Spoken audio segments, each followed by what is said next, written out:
आज की इस वीडियो में बात करते हैं 2019 के प्रश्न पत्र का हल, यानी कि 10th क्लास में जो 2019 में जो एग्ज़ाम पड़ा था उस प्रश्नों को हम लोग हल करते हैं, ऑब्जेक्टिव प्रश्नों को।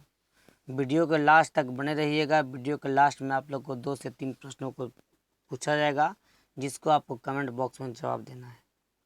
चलिए हम लोग वीडियो को आगे बढ़ाते हैं। जैसे प्रथम क्वेश्चन आपका इसमें दिया हुआ है कि उत्तल दर्पण के सामने एक वस्तु को रखा गया है।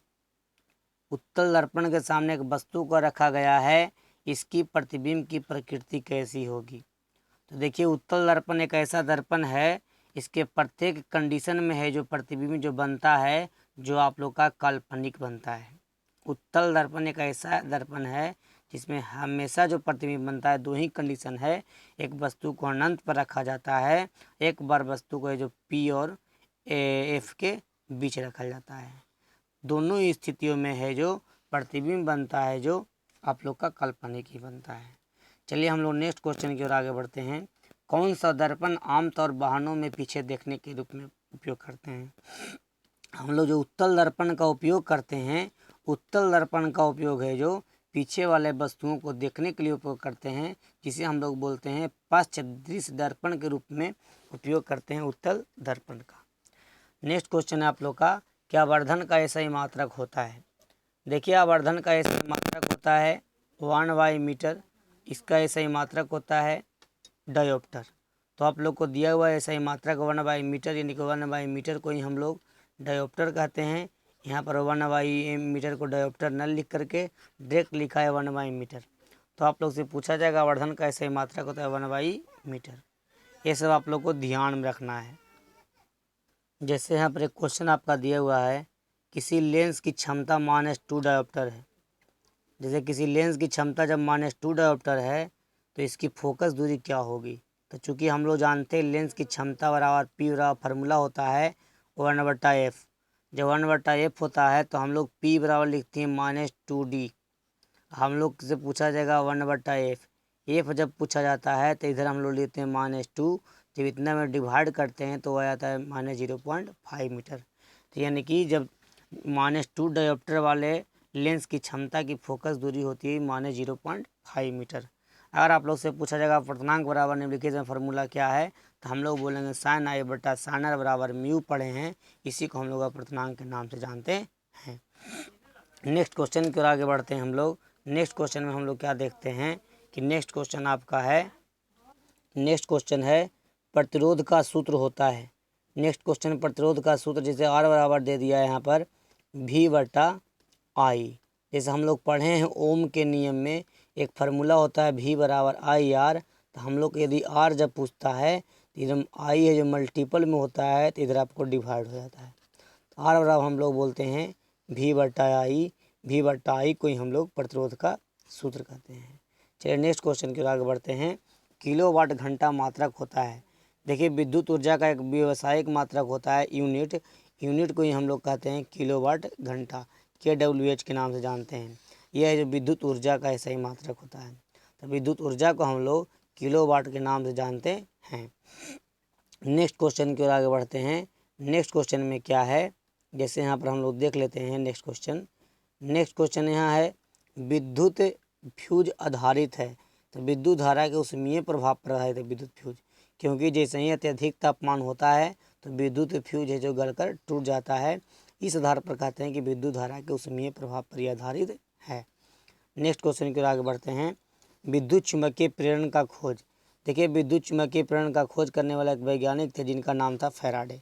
इन्होंने क्या बताया था कि परिवर्तित चुंबकीय क्षेत्र के कारण कुंडली में, किसी बंद कुंडली में विद्युत धारा उत्पन्न होने की घटना को विद्युत चुम्बकीय प्रेरण कहते हैं। इन्होंने क्या किया था, एक अचालक बेलन लिया, चालक तार की कुंडली लपेट दिया, इसके बाद इस पर एक नॉर्थ एक साउथ, यानी कि एक उत्तरी ध्रुव एक दक्षिणी ध्रुव, एक यानी कि एक चुंबक ले लिया, क्षण चुंबक।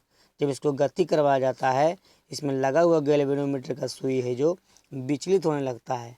इन्होंने बताया क्या कि विद्युत परिवर्तित चुंबकीय क्षेत्र होता है तो विद्युत धारा उत्पन्न होता है। इसी को हम लोग कहते हैं विद्युत चुंबकीय प्रेरण। विद्युत चुंबकीय प्रेरण का खोज करने वाला वैज्ञानिक थे जिनका नाम था फैराडे। हम लोग आगे देखते हैं, विद्युत धारा उत्पन्न करने वाली युक्ति को कहा जाता है? तो विद्युत धारा उत्पन्न करने वाली युक्ति को हम लोग कहते हैं जनित्र, यानी इसी का नाम है जनरेटर। अगला क्वेश्चन क्या है आप लोग का पवन विद्युत ऊर्जा में जनित्र में पवन की चाल कम से कम होती है 15 किलोमीटर प्रति घंटा होती है पवन विद्युत जनित्र में। ये पवन विद्युत जनित्र में अगर आप लोग से पूछा जाएगा कि उसमें जो हवा की जो चाल होती है, पवन की जो चाल होती है 15 किलोमीटर प्रति घंटा होता है। नेक्स्ट क्वेश्चन की ओर आगे बढ़ते हैं। टिंडल प्रभाव की कौन सी परिघटना को प्रदर्शित करता है? टिंडल प्रभाव है जो प्रकाश के प्रकीर्णन के कारण घटता है। प्रकाश के प्रकीर्णन क्या है? तो जब कोई भी प्रकाश की किरणें पृथ्वी के वायुमंडल में प्रवेश करती है तो उसको क्या करता है, वायुमंडल में विभिन्न प्रकार के अणु में परमाणु प्रकाश की किरणों को अवशोषित कर लेता है। अवशोषित करने के बाद पृथ्वी पर प्रकाश की किरणों को पुनः फैलाता है। इस घटना को हम लोग बोलते हैं टिंडल प्रभाव। हम लोग नेक्स्ट क्वेश्चन की ओर आगे बढ़ते हैं। समान नेत्र के लिए दूर बिंदु है। समान नेत्र के लिए दूर बिंदु होता है अनंत, यानी कि दूर बिंदु अगर आप लोग से पूछा जाएगा तो आप लोग को अनंत बोलना है। अनंत का मतलब फिजिक्स में समझना है 10 से 12 मीटर की दूरी। चलिए हम लोग आगे देख लेते हैं नेक्स्ट क्वेश्चन। किस दर्पण का उपयोग सामान्यतः वाहनों का पास जीत दर्पण के रूप में करते हैं? यानी कि उत्तल दर्पण का उपयोग है जो साइड मिरर के रूप में हम लोग करते हैं। हम लोग अब आगे देख लेते हैं। नेक्स्ट क्वेश्चन क्या है? प्रथम पाली में आप लोग का इतना भी क्वेश्चन और है, थोड़ा बच रहा है। जैसे हम लोग देखते हैं, इसमें आप लोग से पूछा जाएगा, क्वेश्चन है कि निम्न में किस लेंस की फोकस दूरी धनात्मक होती है? तो आप लोग को जवाब देना है उत्तल लेंस की जो फोकस दूरी होती है जो धनात्मक होती है। जैसा कि मैंने आप लोगों को बताया, क्योंकि इसका जो उत्तल लेंस पर जो प्रकाश की किरणें आपतित होती है तब अपवर्तन के बाद है जो दाईं ओर फोकसित होती है, इसलिए इसका फोकस दूरी धनात्मक होती है। हम लोग आगे नेक्स्ट क्वेश्चन की ओर जानते हैं। समांतर क्रम में संयोजित प्रतिरोधों की संख्या घटने के उपरांत संयोजित प्रतिरोधों का कुल प्रतिरोध बढ़ता है। जैसे देखिए, हम लोग क्या जानते हैं, यदि 1/r बड़ा फॉर्मूला था 1/r1 plus 1/r2 plus 1/r3, ये जितना घटेगा उसका प्रतिरोध का मान उतना ही बढ़ेगा। तो इसीलिए हम लोग लिखते हैं यहाँ पर प्रतिरोधों का कुल प्रतिरोध बढ़ता है। नेक्स्ट क्वेश्चन है, निम्न में उत्तम ऊर्जा के स्रोत कौन है? तो उत्तम ऊर्जा का स्रोत पेट्रोलियम होता है। पेट्रोलियम पदार्थ को ही हम लोग उत्तम ऊर्जा स्रोत कहते हैं। पेट्रोलियम से बहुत से पदार्थ बनते हैं प्रभाजी आसवन विधि द्वारा। नेफ्था हो गया, एस्फाल्ट हो गया, किरोसिन हो गया, डीजल हो गया, सब पेट्रोलियम पदार्थ द्वारा बनाए जाते हैं। हम लोग नेक्स्ट क्वेश्चन की ओर आगे बढ़ते हैं। फ्लेमिंग के बमहस्त नियम में बाएं हाथ की तर्जनी संकेत करती है।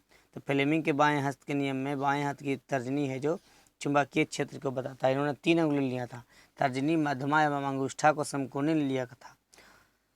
हम लोग आगे क्वेश्चन जानते हैं, किस लेंस का उपयोग कर दीर्घ दृष्टि दोष को दूर किया जाता है? हम बताए थे उत्तल लेंस का उपयोग करके हम लोग है जो दीर्घ दृष्टि दोष को दूर करते हैं। नेक्स्ट क्वेश्चन की ओर आगे बढ़ते हैं। नेक्स्ट क्वेश्चन क्या है? विद्युत ऊर्जा का व्यापारिक मात्रक होता है। तो मैंने अभी आप लोगों को बताया, आगे कुछ क्वेश्चन एक आया था, विद्युत ऊर्जा का व्यावसायिक मात्रक होता है किलो यूनिट। यही यूनिट को हम लोग बोलते हैं किलोवाट घंटा, कि kWh को हम लोग बोलते हैं यूनिट। एक यूनिट में होता है 3.6 गुना 10⁻⁶ जूल। ये सब ध्यान रखना है। चलिए अब हम जो नेक्स्ट वीडियो बनाएंगे 2019 का द्वितीय पाली का क्वेश्चन के बनाएंगे। तो देखिए, हम लोग बोले थे आपको लास्ट में क्वेश्चन पूछने के लिए। प्रथम क्वेश्चन आपका है कि प्रतिरोध का एसआई मात्रक क्या है? कमेंट बॉक्स में ज़रूर बताइएगा। फिर आप लोग को आएगा कि वक्रता, त्रिज्या और फोकस दूरी में संबंध क्या है, फार्मूला बताइएगा। फिर आपका एक क्वेश्चन है गर्म तार का रंग कैसा होता है। फिर आपका क्वेश्चन है सबसे कम विचलन होने वाला किरण कौन है। नेक्स्ट वीडियो का इंतज़ार कीजिए, नेक्स्ट वीडियो आप लोग को जल्द आएगा।